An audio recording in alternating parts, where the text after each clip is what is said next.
We were coming over industry and you see the yard lights going on at the farms. So you could still see the buildings on the ground. There's enough daylight to see buildings, but lights were coming in. We came over Katy.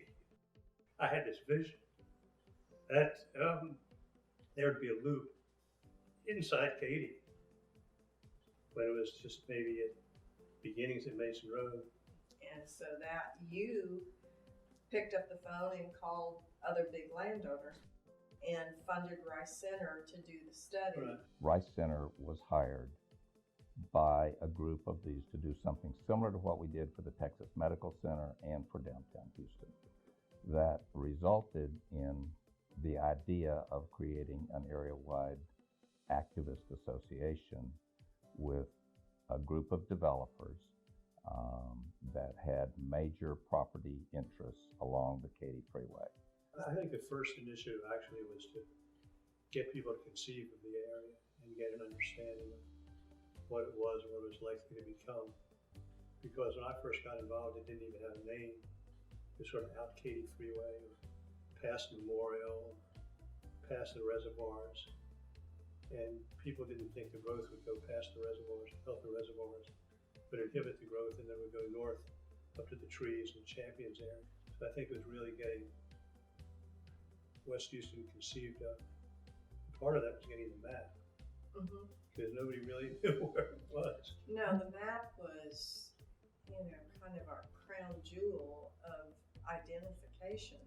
Yeah. And I think we were the first ones that did anything like that. A map that showed the area, the landowners, and what the land use was that, people could easily And understand. existing future thoroughfares. Really looking to create an image of the area that this is planned at a different level. This is going to be more exciting. It's going to be more of a true center of the city kind of place, which now 40 years later, a lot of that has happened. It's really hard to believe it's 40 years. That's what was so surprising. And so for me to think about some of the very people who were there in the beginning and their role, and some of them are still here involved in the organization, and they have shaped West Houston. The West Houston Association has been very impactful to the quality growth of our region. Looking way back, we could talk about mobility, transportation, some of the infrastructure, all the improvements on I-10. Members of the West Houston Association were heavily involved and instrumental in getting those projects done. And then here most recently, in the wake of Hurricane Harvey, our leadership team was very engaged and had a lot of influence on working with the city, the county, and then all the local leaders to help get that bond approved. And there's still that opportunity. There's a lot of work that needs to be done.